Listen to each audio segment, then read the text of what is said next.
One time I wore an apparatus that translated the world's vibes into news items.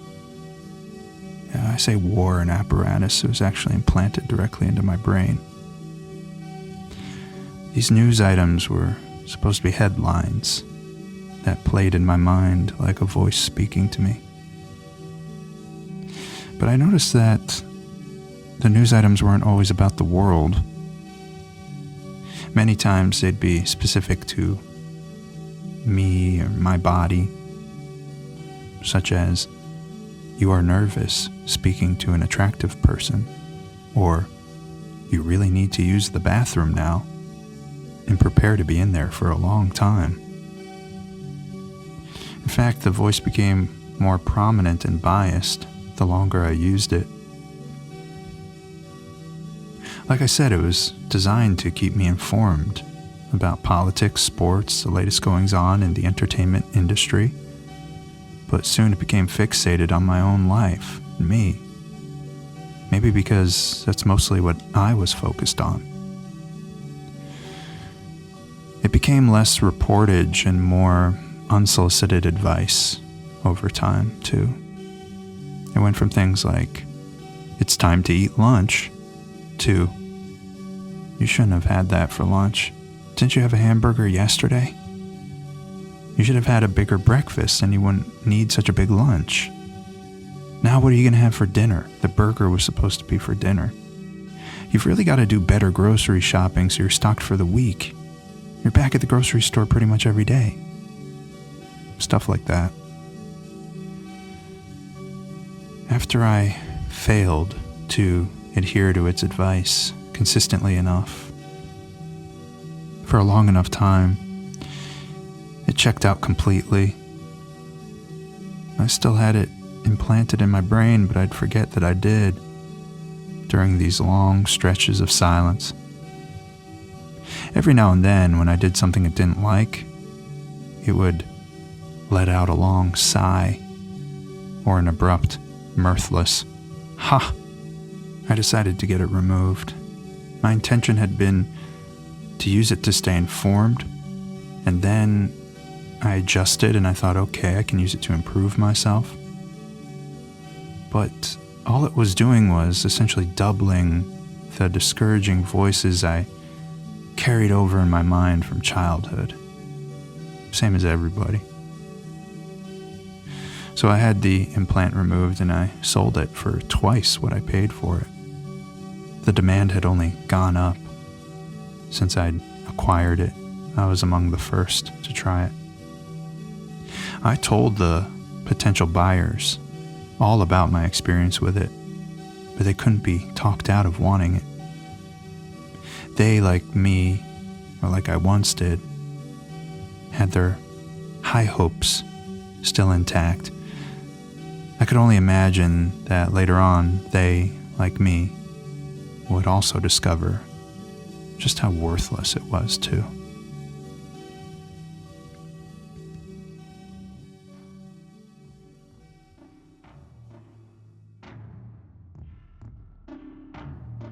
The skeletons are mounting up in the company break room.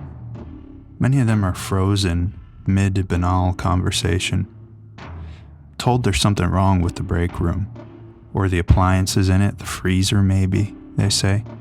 It's too powerful. Try not to bring anything that needs to be frozen, I'm told. One of my closest friends at the company, he loved ice cream. He said he was gonna bring a pint the next day. Don't, I said, it's not worth it. Just get ice cream while you're out at lunch, or wait until you get home to have some. He said he couldn't get through his day without it. He'd been trying to pack it with ice and keep it in his backpack, but it kept leaking and getting everything soaking wet. The next day, he wasn't at his desk. A few days later, he'd still not shown up, so I peeked from a distance into the break room. I saw him there, standing in front of the freezer. Though I was far away, I could tell he wasn't breathing. More and more people started to disappear. The management kept saying they quit or started working somewhere else. Or in one case, they said someone had gotten married and was on a long honeymoon. I checked the break room, again from a safe distance, and I saw that it was packed with corpses in various states of decay. I wondered why so many of my colleagues went in there, despite being warned that it was dangerous. I could only conclude that there was something in them that made it compulsory. They were drawn into the break room despite knowing it was deadly to do so. Or maybe they legitimately couldn't get through their workday without a little break. Though they could have taken this break anywhere, something in them said, no, if I'm going to have a break, the break room is where it's going to be. That was company policy after all. So it seems they were willing to adhere to company policy to the very end. I told the management that they should be celebrated as exemplary employees. Enough of this farce that they'd gone to work elsewhere, or they were on honeymoon or whatever. I was one of the only employees left, doing the work of a dozen people, so I felt I had some right to say it. The managers reluctantly acquiesced, and the next day, a large banner was hung over the door, over the break room. It said, "In memoriam, a bunch of great employees who may now go on break permanently." I felt that was the best I was going to get, so I told him that was good enough for me. Every now and then, when I wanted a bit of a break myself, I'd sneak over to that door, move the banner slightly so I could peek in and see all my former coworkers rotting away in that makeshift mausoleum. Then one day, for reasons I cannot speak to directly, I grabbed the knob, turned it, and stepped in myself.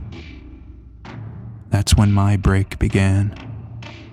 Decades later, I'm still on it.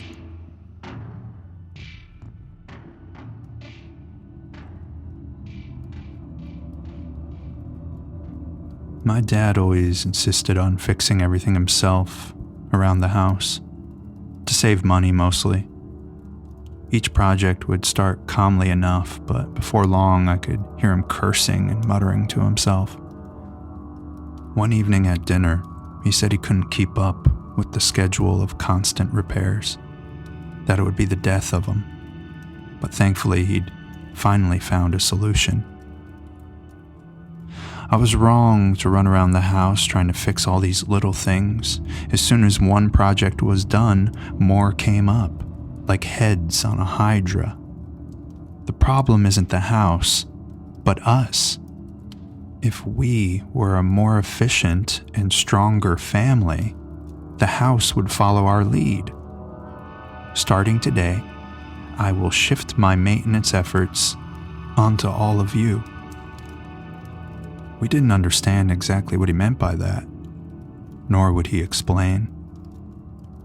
That night, we heard something going on in the basement. Sounded like he was hammering something down there. The ping of nails on wood went on for hours. We all tried to ignore it, but it was more than the sound that kept us awake. A worry was growing in all of us as to what he might be up to. The next morning, we, my sister's mom and I, entered the kitchen and saw strange wooden replicas of us at the table. Suddenly, they all creaked into motion, and we screamed and leapt back. My dad came out and explained he'd built versions of us that would behave as we ought to. They would serve as role models for us, and then we could put their behaviors into practice and become role models for the house, which would then not have so many problems. I noticed mine was the most grotesque of them all. It didn't look like me, not really. The head was too tall and long, the body too squat.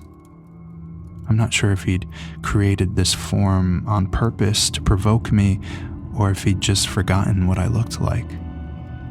We were forced to observe how our replicas conducted themselves at breakfast with my dad, who didn't have a replica, and ate along with them. Their movements were stiff. When they spoke, they could hardly say a word. Whatever mechanism he'd built for their speech, it required a lot of effort to produce even a single syllable. They ate very little, which suited the amount of breakfast my dad had cooked, which was only a little more than a single serving of eggs, bacon, toast, and orange juice. After they were done eating, the Wooden family stood and brought their plates to the dishwasher, opened it up, and placed the plates inside. Then they all went outside and began yard work. See how efficient and quiet they are? Can't you feel the house tightening up already? My dad asked us. I could feel only myself tightening up. I didn't like this at all. None of us did. My mom especially. It was one thing to make replicas of the kids, but her too? She resented the implication that she didn't do enough around the house. She spent most of her free time outside of her job teaching, working around the house, after all. That night, we heard another sound, a rushing, whooshing. My sisters and I all ran to the bathroom window, which overlooked the backyard. We saw our mom down there, staring into a bonfire. Then our dad ran out in his robe, and the two of them argued for a while before both went quiet. Then both of them, arms around one another, stood there and watched the fire together. The next morning, the automata were gone. It was not brought up again. Though my mom and dad started to micromanage a bit more than they once did, my sisters and I did our best to improve, but the house continued to fall apart here and there. It was an old house. Old things fall apart, sometimes in the body, other times in the mind, often both.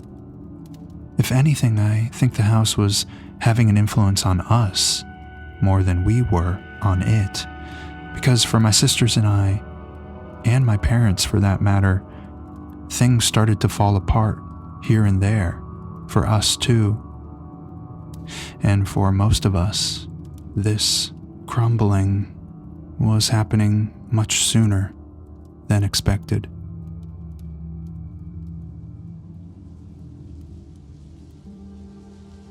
One time my dad built me a treehouse. It was 40 stories high with 300 offices in it. He rented out 299 of them. He said the last one could be mine, to screw around in, is how he put it. I had a decent time playing on the 40th story, though if I made too much noise, someone in a suit would stick their head in and ask if I could quiet down, as a sales call was going on in the next room or a board meeting. Our treehouse became one of the largest contributors to the state's GDP. We were a hub of commerce. One afternoon, I arrived at my room in the treehouse to a slip on the front door. It said that I'd been evicted, as my dad had received a very steep offer to rent the place from a well-known venture capital group. The skyscraper and the businesses operating within it went on in our backyard. Every now and then I'd ask my dad to build a normal treehouse for me to play in, but he said it wasn't permitted due to the zoning laws our backyard was now subject to.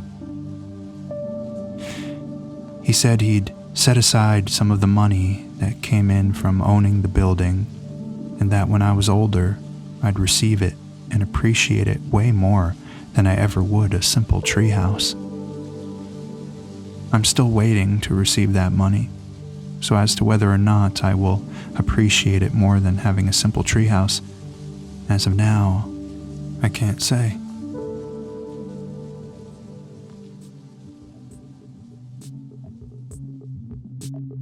My friend Darlump had made a wax museum, but it only contained figures of his own family. We all thought it was creepy and told him so. Creepy? He said.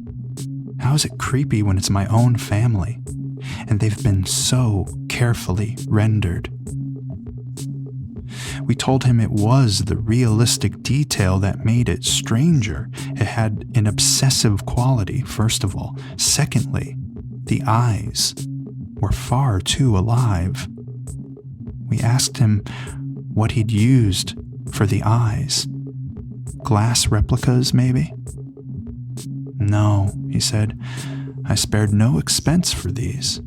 I love my family, and I wanted to honor them properly. So I used real human eyes, which you can purchase online from medical sites in need of funding, now that all their government funding's been cut. But it's not like they're my family's eyes, of course. They're other people's eyes. Dead people, mostly. So what's wrong with that? We told Darlump we appreciated his dedication to his family, and that his love for them was moving. None of us had done more than glue some macaroni on a birthday card for any of ours.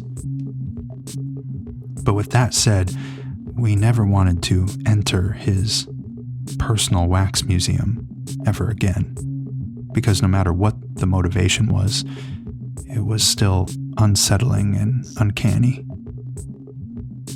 He agreed not to bring it up again, but whenever he flaked on a plan, we all knew what he was up to. He was for sure in that museum, performing maintenance on his wax family, perhaps adding even finer details or maybe updating them as his family members aged and grew. We never asked his family how they felt about it. Something in us told us not to. In hindsight, I think it's because deep down we knew he'd never shown it to them. Maybe he did build the replicas to honor them, but somehow we knew he'd done it mostly for himself. As for what he got out of that morbid hobby, I can't say. Maybe he liked having a version of his family that couldn't disapprove of anything he said or did. All they could do, that family of wax, was stare at him lovingly with their gentle human eyes.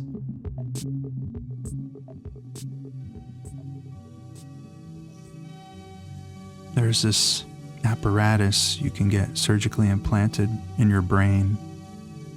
I had it once myself. It's meant to constantly update the wearer on world news. But soon it was discovered that it becomes critical of the wearer and their life choices, tending toward passive aggression and indirect communication. So people with the device find that it essentially echoes the voice of their parents, specifically how they were during their childhood. I think that was the case for me too. Anyway, now that so many people have the implants, children are drifting away from their real parents. Why should they spend so much time with them, even around the holidays, when their voices are with them constantly? In fact, holidays have begun to take shape around the devices, their existence. Mother's Day and Father's Day, for example, are now mostly days to honor the implants. There's all these greeting cards out now around these new holidays. You can see them when you're in line at a grocery store. They say things like, "Happy Device Day," or "You're the best brain implant a son could ever have." People are going to therapy to discuss their devices. Every session's essentially a group session. There's a new implant developed just for therapists so that they can hear the messages communicated by the devices of their patients. Sometimes I've heard these devices that the therapists have implanted don't stop speaking to the therapist. Before long, their heads are filled with dozens of voices. The message is coming in non-stop, saying things like, "What will you do about my daughter? When will you fix her and make her live the right way? You do not know the pain it causes me to see her living so incorrectly. To ruin such a great life, great body, great mind. I never had these things. If I did, I wouldn't squander them like she's squandering them." Followed by simulated and quite loud weeping. A new industry has formed around removing the implants from the therapist especially, and repairing the damage caused both by the devices and their removal. Many therapists opt not to remove them at all and become quite mad. You can see them walking around, constantly trying to placate the dozens of parental voices in their heads. All of which, of course, in different ways echo the voices of their own parents, multiplied over and over again. They never succeed, of course. Succeed in soothing and silencing a single one of these voices. But they always try their absolute best, like good children always do.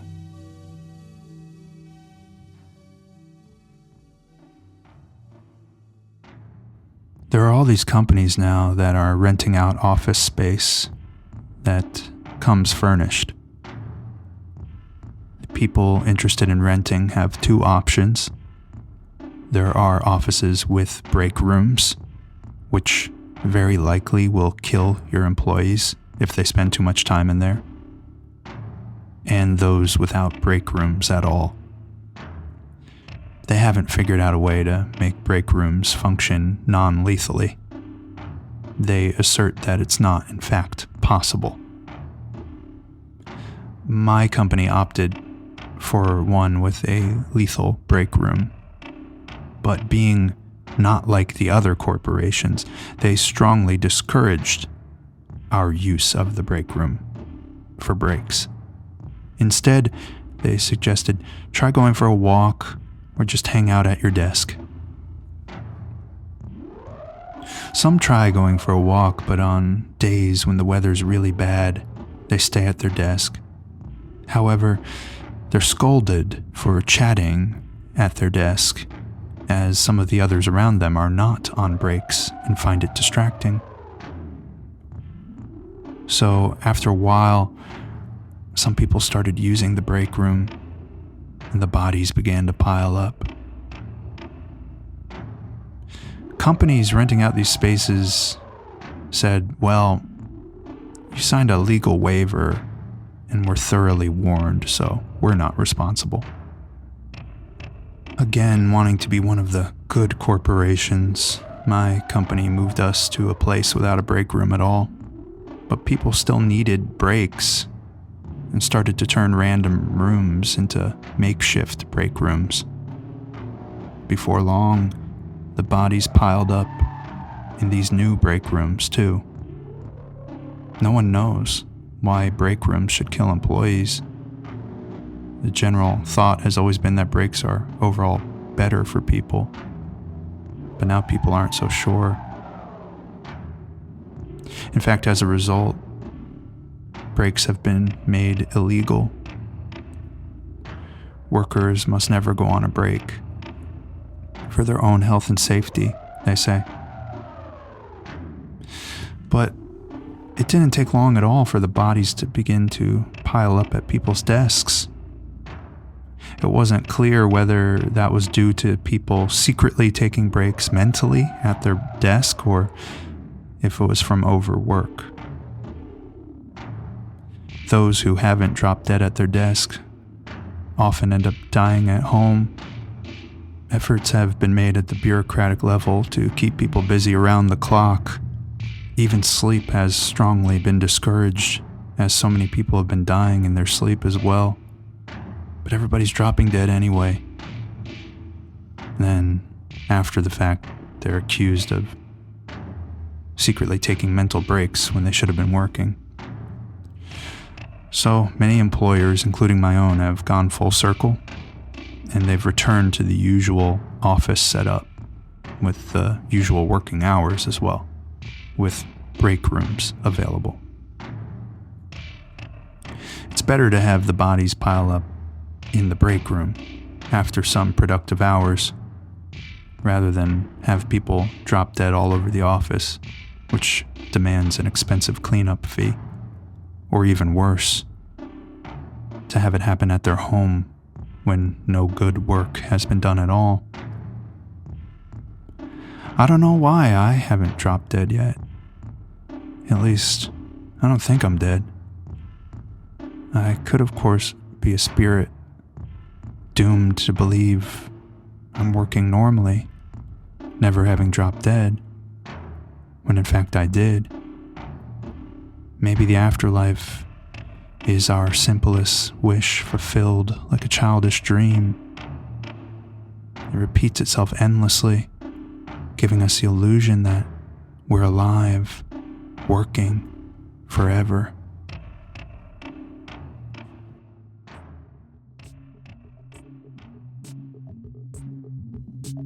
I pass by so many houses and see wooden families at work. The real flesh and blood families are elsewhere. With no chores to do, they spend their days aimlessly. Mostly with pleasant expressions on their face, though. Some seem bored and depressed. There's always one member of the family, often the father, who's not made of wood. He works with the wooden family, which pleases him immensely due to their quiet efficiency. Occasionally, some member of the real family will destroy the wooden replicas, but then the member of the family that built them just rebuilds them. There are greeting cards now which reflect this cultural shift. Instead of real families on their fronts, there are wooden families front and center. The messages say things like, "To the best wooden wife a man could ever have," or, "My daughter may be wooden, but she's no blockhead. Happy birthday to the replica of my daughter that I built myself." These replicas are always built by a member of the family.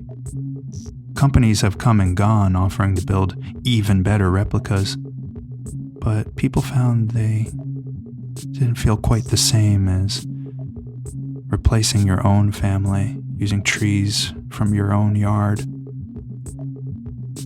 The flesh and blood families have begun to gather and speak.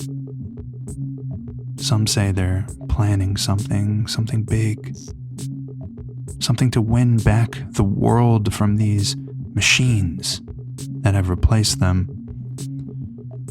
One day, they say, they'll all burn, and the family members which built them will be imprisoned. They'll be forced onto an island to live alone, but they'll have plenty of wood to build as large a family as they desire.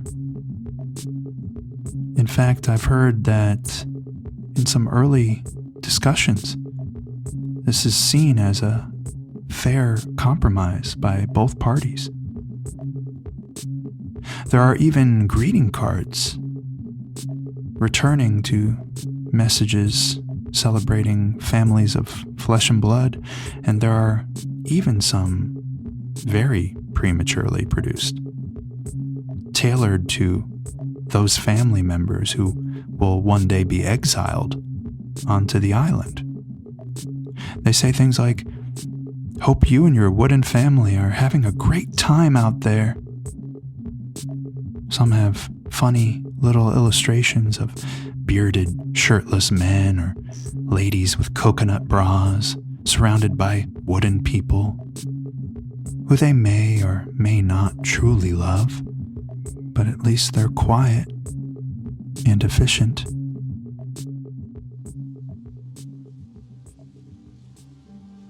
The break room in the towering skyscraper of commerce that was once my treehouse began to fill up with bodies.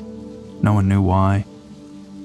The companies renting space in there complained to my father, who'd built the treehouse, but he said they all signed a waiver legally exempting him from responsibility. He offered them a solution anyway, though.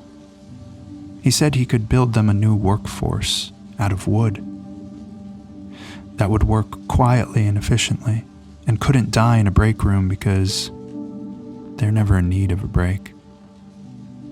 And they'd never have been alive to begin with, not really. They all agreed, and soon the workers of flesh and blood were laid off. At first, the wooden worker replacements were doing quite well, but then one day there was a fire, and the entire treehouse burned down, with all the wooden workers still inside, working away. Many of the companies declared bankruptcy after that. Some others simply moved elsewhere. Once again, I had a backyard, so I planted a tree. I told my father he had to build me a new treehouse with just one room in it, just for me, when that tree grew fully. He told me, by the time that tree's large enough for a treehouse, it'll be you building a treehouse for your child. Or if you don't have any children, I suppose you could build it for yourself. Or if you didn't feel like building it yourself, and you didn't feel like having real children but wanted children anyway, you could always build a replica of yourself to build a treehouse for the wooden replicas of your children. I said, yes, I might do this. But if I did, I would burn it down, just like I did to this last treehouse. He said, yes, well, that's the way things often go. One generation builds, one burns, and on it goes like that forever. A cycle operating always, quietly and efficiently.